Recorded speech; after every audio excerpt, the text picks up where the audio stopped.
Some of you might be wondering what you're looking at. This is a capability assessment of the Australian military conducted by the world-renowned open source defence intelligence company, JANES. For those of you that have been following the conflicts in Ukraine and Gaza closely, you'll immediately note some worrying capability gaps. The first and most concerning of these is the bright yellow circle representing ground-based air defence. Currently, the Australian Army operates only one short-range air defence system, the Norwegian-designed NASAM.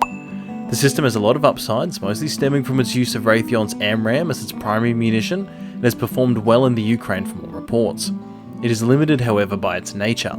The NASAM is a short-range system designed to work within a network of other longer-range launchers as part of an integrated air and missile defence, a network that is thin in the Australian context, lacking any form of long to medium-range land-based SAM capability.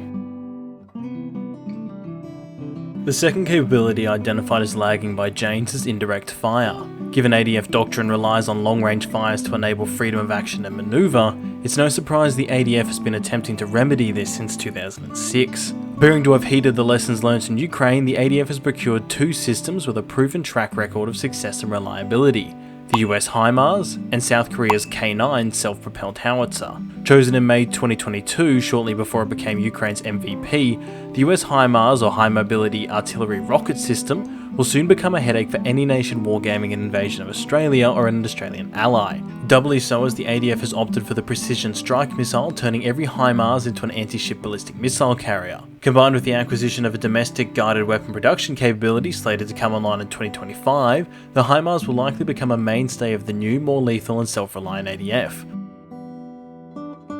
The decision by the ADF to acquire a self-propelled gun instead of towed artillery is key to plug in the capability gap identified by JANES. The war in the Ukraine has clearly shown us that unless you are infantry, in a trench, surrounded by minefields and supported by UAVs, ES, and artillery, mobility is probably your best bet for staying alive. The initial procurement order of 30 K9s to be built in Australia was cancelled in 2012, only to be revived in 2019 shortly before the release of the 2020 Defence Strategic Update. The AS-9 Huntsman is an up-armoured version of the South Korean Hanwha K9A1 155mm self-propelled howitzer. It can fire up to 8 rounds a minute at targets 60 km away and will be directed onto target by Kongsberg's Odin fire control system. Australia will procure 30 total AS-9s and 15 AS-10 ammunition resupply vehicles, with the initial 3 being built in South Korea by Hanwha and the remainder built in Geelong, with the first scheduled for delivery in late 2025. Naval Surface Fire Support, or as I'm going to call it, Naval Joint Fires, is a capability essential to any power projection or literal combat operation, and a capability historically the ADF has lagged in. For the last couple decades, the Royal Australian Navy has been limited to two methods of naval fires: the Mark 45 5-inch gun and the Harpoon anti-ship cruise missile. Both weapon systems requiring the equipped unit to get well within firing range of likely OP-4 coastal defence missile systems.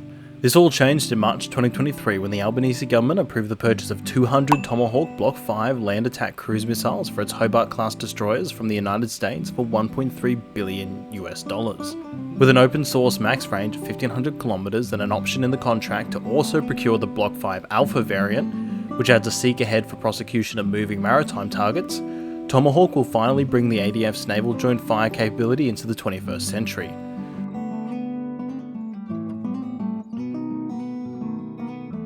The ADF has traditionally had a rather hot and cold relationship with armoured vehicles, often being slow to upgrade or replace existing weapon systems. The most obvious example of this being the announcement in July 2023 that Hanwha's Redback IFV had been chosen to replace the Army's existing M113s, a weapon system in service since 1964. Australia will be purchasing 129 Redbacks for $6.4 billion Australian dollars to be manufactured in Australia from 2026, reaching IOC in 2029. Australia's military thinkers also seem to suffer from tanks are obsolete syndrome, with many decrying the 2006 and 2021 announcements to procure M1A1 and M1A2 main battle tanks.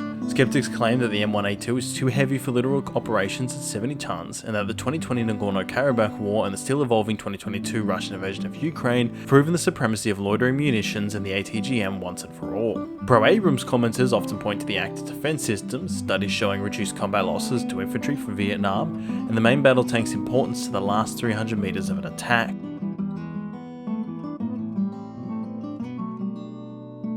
The Abrams has long been a part of the ADF's order of battle, but with the recent acquisition of 75 M1A2 SEPV-3 main battle tanks announced in 2022, it appears the pro-tank faction within the ADF has finally won the debate. The The Set V3 weighs 73 tons, is armed with a 120mm smoothbore cannon capable of firing programmable rounds, a remote operated 12.7mm machine gun, a coaxially mounted 7.62mm machine gun, and has a top speed around 70km per hour with the limiter removed. It is protected by explosive reactive armour and the Raphael Trophy active protection system. Notably, Australia's M1A2s will not be fitted with the depleted uranium armour, but an undisclosed unique armour package. Despite weighing close to 10 tons more than the M1A1, the new main battle tanks are compatible with existing infrastructure, including RAN landing craft, specialty railcars, and truck trailers.